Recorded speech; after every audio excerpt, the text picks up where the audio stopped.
बिस्मिल्लाहिर्रहमानिर्रहीम। अस्सलाम वालेकुम।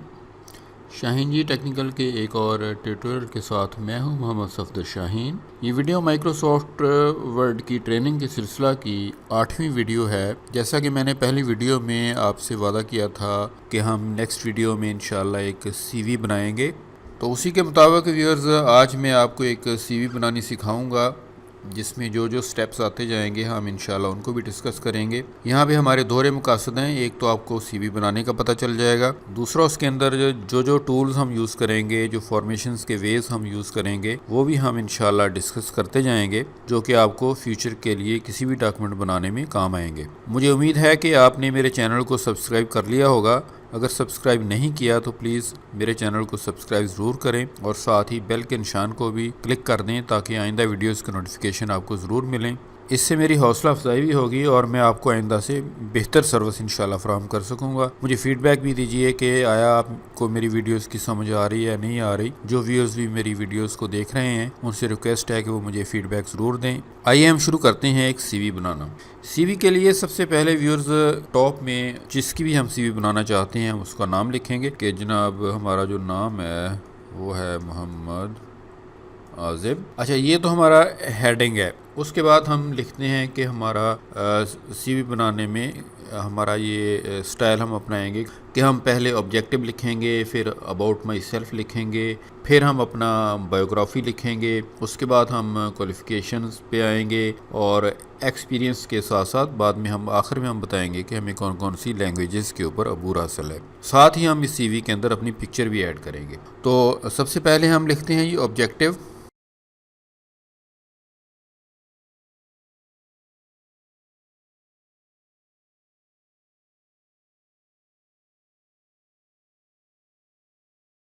लीजिए व्यूअर्स, ये हमारा ऑब्जेक्टिव हो गया। हम इसको बाद में फॉर्मेट करेंगे, पहले हम अपने पूरे को टाइप कर लेते हैं अपनी सीवी को। अब हम लिखेंगे अबाउट माई सेल्फ।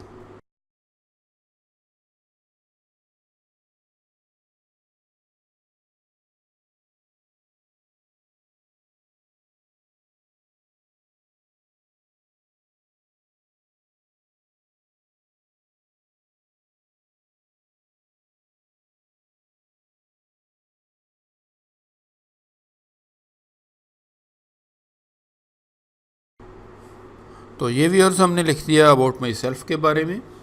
अब हम इतने एरिए को पहले फॉर्मेट कर लेते हैं, उसके बाद हम आगे चलेंगे। सबसे पहले तो हम फ़ॉन्ट सेलेक्ट कर लेते हैं। मैं प्रेफर करूँगा टाइम्स न्यू रोमन को। टाइम्स न्यू रोमन हमने फ़ॉन्ट ले लिया। ओवरऑल जो नीचे हमारा जो बॉडी का टेक्स्ट का जो होगा फ़ॉन्ट वो 11 ही रहेगा। हेडिंग का जो फ़ॉन्ट है इसको हम बढ़ाएंगे, ये 18 पे हम जाएंगे, इसको सेंटर अलाइन करेंगे। अब देखिए, मैं चाहता हूँ कि ये सारे अपर केस में हों, मतलब कि मोहम्मद आसिफ जो है ये पूरे बड़े ABC में लिखा जाए, तो उसको हम कन्वर्ट करेंगे यहाँ से। ये चेंज केस का बटन है जो आपके फ़ॉन्ट के स्टाइल, उसके साइज़, फिर ये इंक्रीज़ और डिक्रीज़ फ़ॉन्ट के बटन के साथ है। आप यहाँ से क्लिक करें और यहाँ से अपर केस को सिलेक्ट कर लें, तो ये हमारा ये पूरे का पूरा अपर केस में आ जाएगा। हम ऑब्जेक्टिव है, इसमें भी हम इसका भी फ़ॉन्ट हम बढ़ाएंगे, इसको हम रखेंगे 16 पे और साथ ही हम इसको भी अपर केस में ले जाएंगे। इसी तरह हमारा ये वाला है, हम इसे भी 16 पे ले जाते हैं और साथ ही हम इसको भी अपर केस में रखेंगे। इसी तरह हम इन दोनों को ऑब्जेक्टिव और अबाउट माई सेल्फ को अंडरलाइन भी कर लेते हैं, इससे ज़रा खूबसूरती में मज़ीद इजाफा हो जाएगा। ये हो गया। कुछ करेक्शंस हैं हम कर लेते हैं। ये फ़र्ज़ करें ये जो 2 लाइन्स हैं पहले ऑब्जेक्टिव की, ये प्लस ये नीचे वाला, हम इस सभी को जो है ये लेफ़्ट लाइन नहीं देंगे बल्कि जस्टिफाई पे रखेंगे, ताकि हमारी दोनों तरफ से इसका तवाज़ुन जो है वो बरकरार रहे पेज के ऊपर टेक्स्ट का और ख़ूबसूरत भी लगे। तो ये तो था, हमने जो फ़र्स्ट 2 लाइन्स जो हैं उनको हमने कर लिया है। अच्छा, इसमें देखें मुझे लग रहा है कि ये फ़ॉन्ट का डिफरेंस थोड़ा कम है, या तो इसको और बढ़ा दिया जाए और इसको बोल्ड करके हम अंडरलाइन भी कर लेते हैं। तो ये हमारा हो गया है हेडिंग। और दूसरी बात मैं नोट कर रहा हूँ कि इसमें और नीचे वाले टेक्स्ट में जो गैप है वो थोड़ा कम है, मैं उसको बढ़ाना चाहता हूँ। उसके लिए आपने क्या करना है कि आप यहाँ से पैराग्राफ के अंदर आके ये लाइन एंड पैराग्राफ स्पेसिंग के ऊपर क्लिक करेंगे ड्रॉप डाउन के ऊपर, और नीचे यहाँ पे आप लाइन स्पेसिंग ऑप्शंस पे आ जाएंगे। लाइन स्पेसिंग ऑप्शन भी आप जब जाएंगे तो आप यहाँ पे देख रहे हैं कि आफ्टर में 8 नंबर लिखा हुआ है, हम इसको 12 कर लेते हैं। ये देखें, एक क्लिक के ऊपर ये 12 हो गया है। हम इसको ओके करेंगे तो ये थोड़ा गैप और बढ़ गया है, इसको थोड़ा और बढ़ा लेते हैं। ये 12 भी मुझे कम लगता है, इस पर 18 पे ले जाते हैं, 18 हो गया है। अब ठीक है, अब ये इसमें थोड़ा डिफरेंस ज़्यादा आ गया और मैं समझता हूँ कि ये बेहतर है। ये वाले जो हैं इन्हें हम बोल्ड भी कर लेते हैं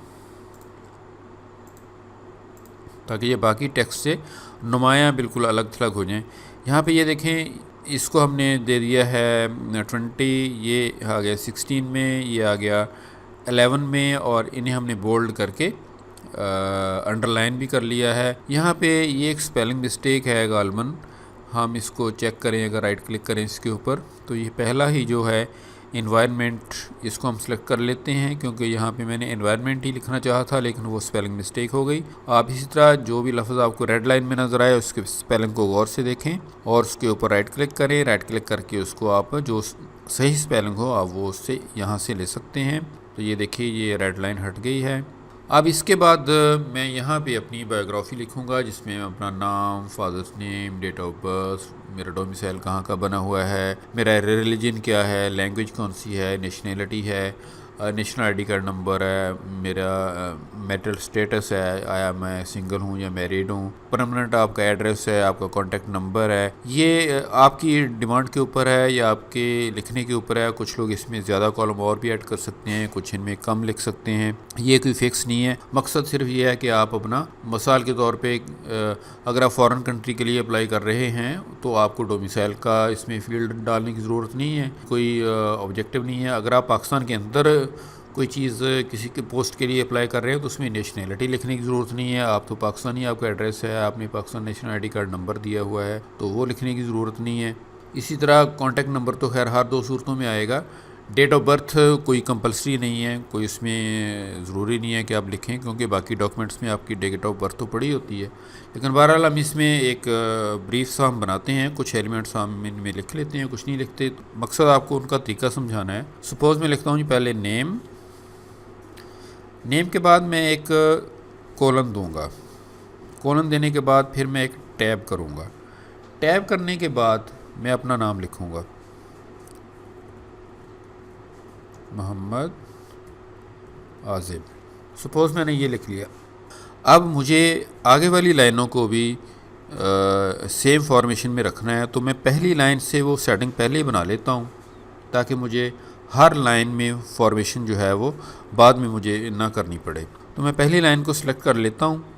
इसमें याद रखिए, हम यहाँ से अगर शो हाइड ऑन करें, देखें हमने यहाँ पे एक टैब लगाई है।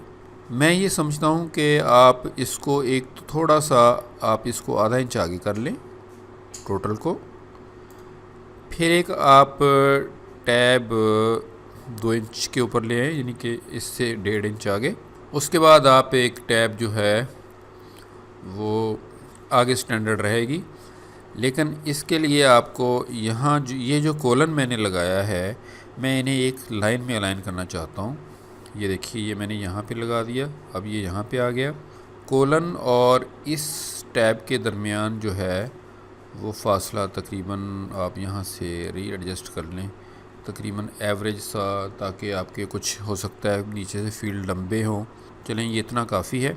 यानी कि हमने क्या किया कि इस लाइन में हमने एक टैब यहाँ पे लगा दी और जितने भी हम कॉलम्स डालेंगे नेम, फादर नेम्स के बाद, उन्हें भी टैब करके यहाँ पे लाएंगे, वो सारी इस लाइन में अलाइन हो जाएंगे, इस टैब के पैरेलल नीचे की तरफ। और जो हमारे नेम हैं या जो उनके आगे जो हैं आंसर जो हैं वो इसमें आएंगे, इस अलाइनमेंट में आएंगे। इसी तरह हम अगला लिखते हैं जी फादर्स नेम का, फादर्स नेम। अब देखिए, यहाँ से जैसे ही मैं टैब करूँगा तो उसी लाइन में वो आ गया, फिर टैब करूँगा तो वो उसके नीचे चला गया। चलें, आप इसे कह लें जी ये मेरे फादर का नेम आ गया, ठीक है। इसी तरह आप कहते हैं जी कि मेरी नेशनैलिटी कौन सी है, टैब करूँगा, कोलन लगाऊँगा, फिर लिखूँगा पाकिस्तानी।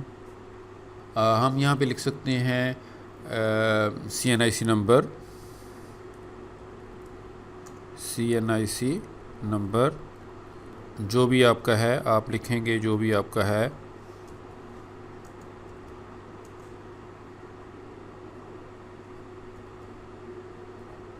जो मैंने एग्जांपल के तौर पे ये डाल दिया है, आप अपना सही तरह से लिखें। इसी तरह अब आपने यहाँ पे लिखना है अपना परमानेंट एड्रेस। यहाँ से देखें कि यहाँ पे आके मैंने अपना परमानेंट एड्रेस लिखना है। हो सकता है आपका जो एड्रेस है वो एक की बजाय 2 लाइन्स में आए। सपोज़ मैं लिख देता हूँ house number P335 canal road, garden town, Toba Tek, Singh. और साथ ही आप कहते हैं कि मैंने इसमें मज़ीद अपना पंजाब पाकिस्तान। अब देखिए ये नीचे वाली लाइन जो है ये आपकी आ गई है यहाँ पे। अब इसको मैंने यहाँ बराबर लेके आना है।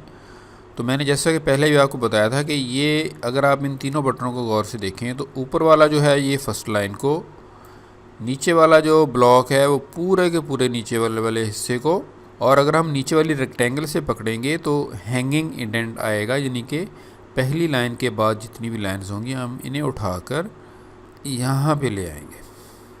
ये हमारी आखिरी वाली जो टैब है जहाँ पे हमने इनको अलाइन किया था, उसी के साथ हम इसको अलाइन कर देंगे। ये बात आपको समझ आ गई होगी। तो ये तो हैं हमारे सेंटर वाले फील्ड आपने कैसे डालने हैं। अब हम इसमें एक यहाँ पे हम अपनी एक पिक्चर रख देते हैं। वो पिक्चर आपने कैसे डालनी है, एक तो मैं यहाँ पे एक फील्ड और जो है वो ऐड करना चाहूँगा, वो है लैंग्वेज का।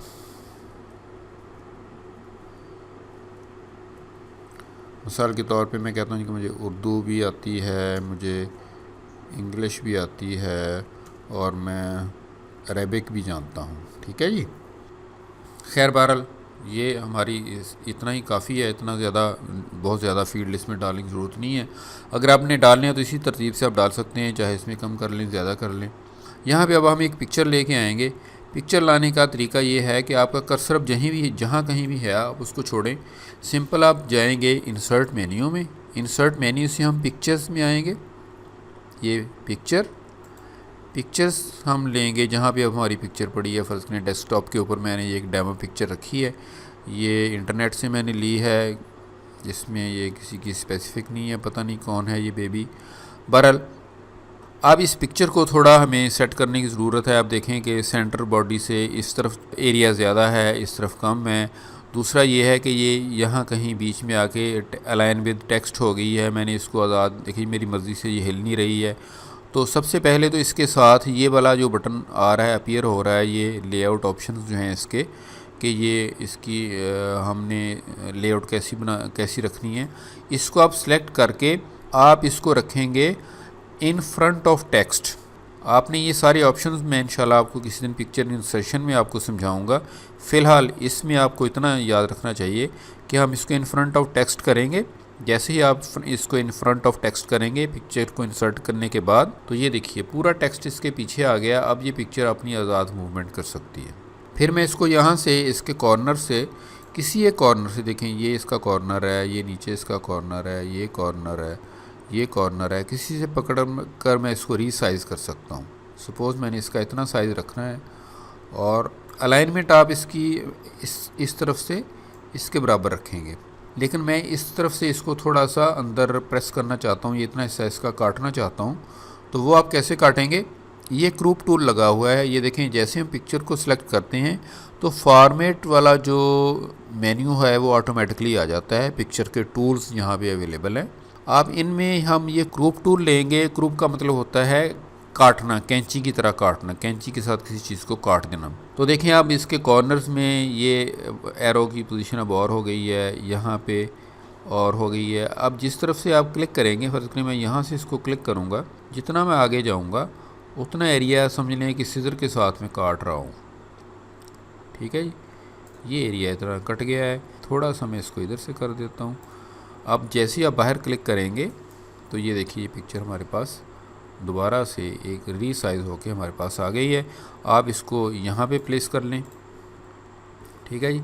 अब देखें हमारी सीवी में हेडर लग गया है, ऑब्जेक्टिव आ गया, अबाउट आ गया है, और हमारा ये जो पर्सनल डाटा है या जो हमारा इन्फॉर्मेशन है वो यहाँ पे आ गई है। इसके बाद अब हम इसमें मज़ीद जो है अपनी क्वालिफ़िकेशंस डालेंगे, एक्सपीरियंस डालेंगे, और साथ ही हम ये बताएंगे कि मुझे कौन कौन सी लैंग्वेजेस के ऊपर अबूर है। अगर आपने वो नहीं भी लिखना तो कोई बात नहीं, क्योंकि इस सीवी के अंदर हम ऊपर ही हम अपनी बायोग्राफी में लिख चुके हैं कि मुझे किन किन लैंग्वेजेस के ऊपर अबूर है। क्वालिफ़िकेशन वाला जो फील्ड है वो हम इस तरह डालेंगे, ये हर बंदे की अपनी अलग अलग होगी। इसको भी हमने सेम ये वाली फॉर्मेशन हमने देनी है। अब देखें ये वाली फॉर्मेशन मैंने इसको देनी है। अब इसको मुझे पहले इसका फ़ॉन्ट साइज़ बड़ा करना होगा, फिर मुझे इसको अपर केस देना पड़ेगा, फिर मुझे इसको बोल्ड करना पड़ेगा, फिर मुझे इसको अंडरलाइन करना पड़ेगा। यानी कि 4-5 स्टेप हैं जिनमें से मुझे पास थ्रू होना पड़ेगा। तो उसके लिए मैं आपको एक आसान तरीका बता देता हूँ कि हमने जो पहले से फॉर्मेट किया हुआ कोई भी एरिया है, तो आप इसमें से कुछ एरिया या थोड़ा एरिया या पूरा टेक्स्ट जो है उसको सिलेक्ट कर लें। सिलेक्ट करने के बाद यहाँ पे हमारे पास पड़ा है एक फॉर्मेट पेंटर।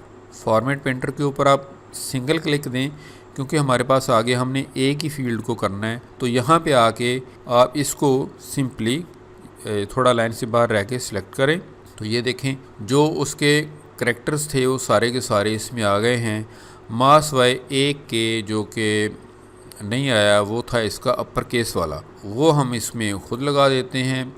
यहाँ से हम जाएंगे चेंज केस में, यहाँ से हम अपर केस लगा देते हैं। ये देखें ये अपर केस इसमें आ गया है, और वो जो काम हमने 4 स्टेप में करना था वो हमने 2 स्टेप में कर लिया। अब नीचे क्योंकि हम पहले ही एक लाइन इंसर्ट कर चुके थे, तो यहाँ पे अब हमने जो क्वालिफ़िकेशन डालनी है वो हम डालेंगे टेबल की फॉर्म में।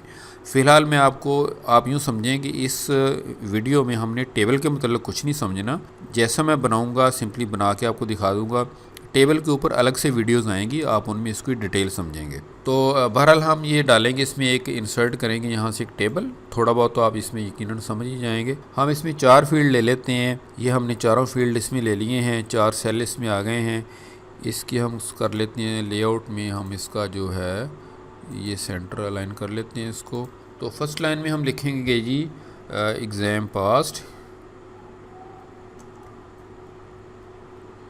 और दूसरे में हम लिखेंगे ग्रेड, तीसरे में हम लिख लेते हैं जी बोर्ड ऑब्लिक यूनिवर्सिटी,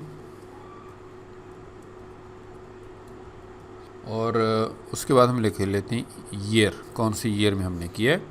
तो हम इनको थोड़ा खुला कर लेते हैं, ये इतना तंग हम नहीं रखेंगे इनको। तो फर्स्ट लाइन जो है उसको हम करेंगे सेंटर अलाइन, और यहाँ पे फिर हम लिखेंगे कि सपोज़ कि मेरा जी मैट्रिक जो है, जो मैट्रिक लेवल की जो क्वालिफ़िकेशन है उसमें जो मेरा ग्रेड आया था वो था जी बी था, और मेरा यूनिवर्सिटी जो थी वो थी फेडरल बोर्ड था,